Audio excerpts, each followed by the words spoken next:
Hello SSC 2026 batch, কি অবস্থা সবার? তোমাদের আজকের ক্লাস ইংলিশ ফার্স্ট পেপারের ইউনিট 10 ড্রিমস এর lesson 3 they had dreams part 2 থেকে Zahir Raihan was one of the most, এই সিন প্যাসেজটি আমরা শুরু করছি। জহির রায়হান ছিলেন one of the most talented, অন্যতম মেধাবী ফিল্ম মেকার্স, চলচ্চিত্র নির্মাতাদের মধ্যে ইন বাংলাদেশে জহির রায়হান ছিলেন বাংলাদেশের অন্যতম মেধাবী চলচ্চিত্র নির্মাতাদের একজন।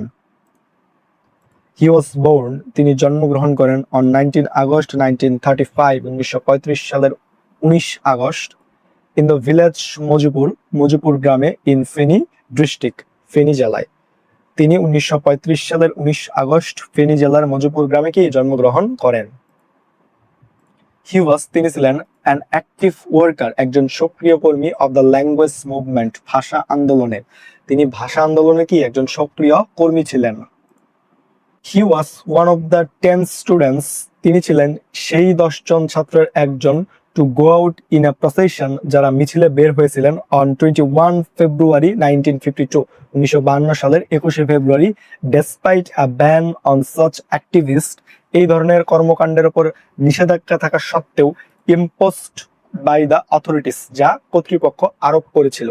কর্তৃপক্ষের নিষেধাজ্ঞা থাকা সত্ত্বেও 1952 সালের 21 ফেব্রুয়ারি মিছিলে বের হওয়া 10 জন ছাত্রের মধ্যে তিনি একজন ছিলেন। অ্যাজ দ্য রেজাল্ট, এর ফলে হি অ্যান্ড মেনি আদার্স, তিনি এবং আরো অনেকে ওয়ার অ্যারেস্টেড, গ্রেপ্তার হয়েছিলেন, অ্যান্ড টেকেন টু প্রিজন, এবং কারাগারে নিয়ে যাওয়া হয়েছিল। এর ফলে তিনি এবং আরো অনেকে গ্রেপ্তার হন এবং তাদেরকে কি কারাগারে প্রেরণ করা হয়।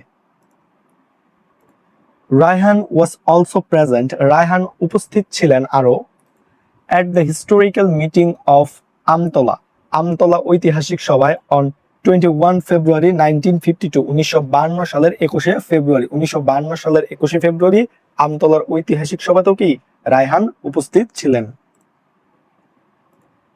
He also took part, তিনি অংশ নিয়েছিলেন in the mass movement, গণ অভ্যুত্থানে in 1969, 1969 সালের গণ অভ্যুত্থানেও কি তিনি অংশ নেন। In 1971, 1971 সালে he joined, তিনি যোগ দেন the liberation war, মুক্তিযুদ্ধে। 1971 সালে তিনি মুক্তিযুদ্ধে যোগ দেন। All through his life, তার সারা জীবন ধরে dreamt of a democratic society, একটি গণতান্ত্রিক সমাজের স্বপ্ন দেখেছিলেন।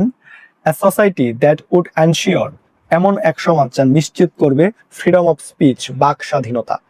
তার সারা জীবন জুড়ে জহির রায়হান একটি গণতান্ত্রিক সমাজের স্বপ্ন দেখেছিলেন, এমন সমাজ যা বাক স্বাধীনতা নিশ্চিত করবে। He had, তার ছিল many dreams, অনেক স্বপ্ন, about our film industry too, আমাদের চলচ্চিত্র শিল্প নিয়েও তার অনেক কি স্বপ্ন ছিল। He made, তিনি তৈরি করেছিলেন a legendary film, জীবন থেকে নেওয়া, একটি কালজয়ী চলচ্চিত্র, জীবন থেকে নেওয়া, based on the language movement, ভাষা আন্দোলনের উপর ভিত্তি করে, of 1952, 1952 সালে, তিনি 1952 সালের ভাষা আন্দোলনের উপর ভিত্তি করে একটি কালজয়ী চলচ্চিত্র জীবন থেকে নেওয়া তৈরি করেছিলেন। It was a protest, এটি ছিল একটি প্রতিবাদ, against the autocratic government, স্বৈরাচারী সরকারের বিরুদ্ধে, then ruling our country, যারা তখন আমাদের দেশ শাসন করছিল। এটি ছিল আমাদের দেশ শাসনকারী তৎকালীন স্বৈরাচারী সরকারের বিরুদ্ধে কি একটি প্রতিবাদ। The family portrait, চিত্রিত পরিবারটি, in that film, সেই চলচ্চিত্রে, symbolically represented, রূপকভাবে প্রতিনিধিত্ব করছিল ইস্ট পাকিস্তান, পূর্ব পাকিস্তানের। সেই চলচ্চিত্রে চিত্রিত পরিবারটি রূপকভাবে পূর্ব পাকিস্তানকে কি প্রতিনিধিত্ব করেছিল বা করছিল।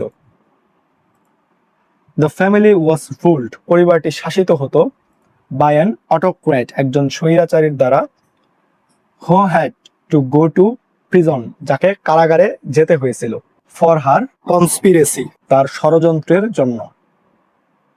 পরিবারটি একজন স্বৈরাচারীর দ্বারা শাসিত হতো, যাকে তার ষড়যন্ত্রের জন্য কারাগারে যেতে হয়েছিল।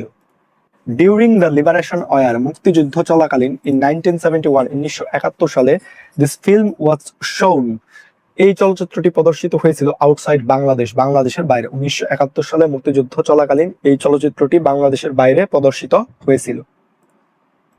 সেলিব্রেটেড ফিল্ম মেকার্স, প্রখ্যাত চলচ্চিত্র নির্মাতারা লাইক সত্যজিৎ রায়, মৃণাল সেন অ্যান্ড ঋত্বিক ঘটক, সত্যজিৎ রায়, মৃণাল সেন এবং Ritwik Ghatak appreciated the film, চলচ্চিত্রটির প্রশংসা করেছিলেন। সত্যজিৎ রায়, মৃণাল সেন এবং ঋত্বিক ঘটকের মতো প্রখ্যাত চলচ্চিত্র নির্মাতারা চলচ্চিত্রটির প্রশংসা করেছিলেন।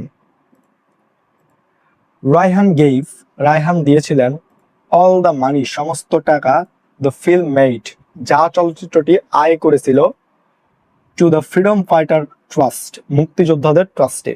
আর চলচ্চিত্রটি থেকে আয় করা সমস্ত টাকা রায়হান মুক্তিযোদ্ধাদের ট্রাস্টে কি দান করেছিলেন। বিসাইডস, তাছাড়া, his great documentary on Pakistani atrocities, Pakistani নৃশংসতার উপর তার মহান প্রামাণ্যচিত্র stop genocide helped create world statement, বিশ্ব জনমত তৈরিতে সাহায্য করেছিল, in favour of our liberation war, আমাদের মুক্তিযুদ্ধের পক্ষে। তাছাড়া পাকিস্তানি নৃশংসতার উপর তার নির্মিত মহান প্রামাণ্যচিত্র স্টপ জেনোসাইড আমাদের মুক্তিযুদ্ধের পক্ষে বিশ্ব জনমত তৈরিতে কি সাহায্য করেছিল। অন 30 ডিসেম্বর 1971, 1971 সালের 30 ডিসেম্বর, সামওয়ান ইনফর্মড রায়হান, কেউ একজন রায়হানকে জানিয়েছিলেন, about an address somewhere at মিরপুরের কোনো এক জায়গার একটি ঠিকানা সম্পর্কে, where he might find his brother, যেখানে তিনি তার ভাইকে খুঁজে পেতে পারেন। The famous writer Shahidullah Kaiser, বিখ্যাত লেখক Shahidullah Kaiser, who had gone missing from 14 December 1971, যিনি 1971 সালের 14 ডিসেম্বর থেকে নিখোঁজ ছিলেন। 1971 সালের 30 ডিসেম্বর কেউ একজন রায়হানকে মিরপুরের কোন এক জায়গার একটি ঠিকানা সম্পর্কে জানিয়েছিলেন, যেখানে তিনি তার ভাই বিখ্যাত লেখক শহীদুল্লাহ কায়সারকে খুঁজে পেতে পারেন, যিনি 1971 সালের 14 ডিসেম্বর কি নিখোঁজ হয়েছিলেন। Kaisar was captured and kill, কায়সারকে বন্দী এবং হত্যা করা হয়েছিল by the Pakistani army and the local collaborators, পাকিস্তানি সেনাবাহিনী এবং স্থানীয় দোসরদের দ্বারা, during the last days of the war, যুদ্ধের শেষ দিনগুলোতে পাকিস্তানি সেনাবাহিনী এবং স্থানীয় দোসরদের দ্বারা কায়সারকে বন্দী ও হত্যা করা হয়েছিল। অ্যাকর্ডিংলি রায়হান লেফট হোম, সেই অনুযায়ী রায়হান ঘর থেকে বের হয়েছিলেন, to get his brother back, তার ভাইকে ফিরিয়ে আনতে, বাট হি নেভার রিটার্ন, কিন্তু তিনি আর কখনো ফিরে আসেননি। সেই অনুযায়ী রায়হান তার ভাইকে ফিরিয়ে আনতে ঘর থেকে বের হয়েছিলেন, কিন্তু তিনি আর কখনো ফিরে আসেননি। Zahir Raihan's dream was fulfilled, Zahir রায়হানের স্বপ্ন পূরণ হয়েছিল, but it's a pity that, কিন্তু এটি দুঃখের বিষয় যে, this dreamer could not live, এই স্বপ্নদ্রষ্টা বেঁচে থাকতে পারেননি, to see his dream come true, তার স্বপ্ন সত্যি হতে দেখার জন্য। জহির রায়হানের স্বপ্ন পূরণ হয়েছিল, কিন্তু এটি দুঃখের বিষয় যে এই স্বপ্নদ্রষ্টা তার স্বপ্ন সত্যি হতে দেখার জন্য বেঁচে থাকতে পারেননি। তো এই ছিল ইংলিশ ফার্স্ট পেপারের unit 10 dreams and lesson 3 they had ড্রিমের পার্ট 2 জহির রায়হান। তোমরা যদি কমেন্ট করো, তোমাদের এখান থেকে আমি এমসিকিউ গুলো এবং প্রশ্নগুলো পড়িয়ে দিতে পারি। তোমাদের সকলের জন্য শুভকামনা থাকলো। ধন্যবাদ সকলকে।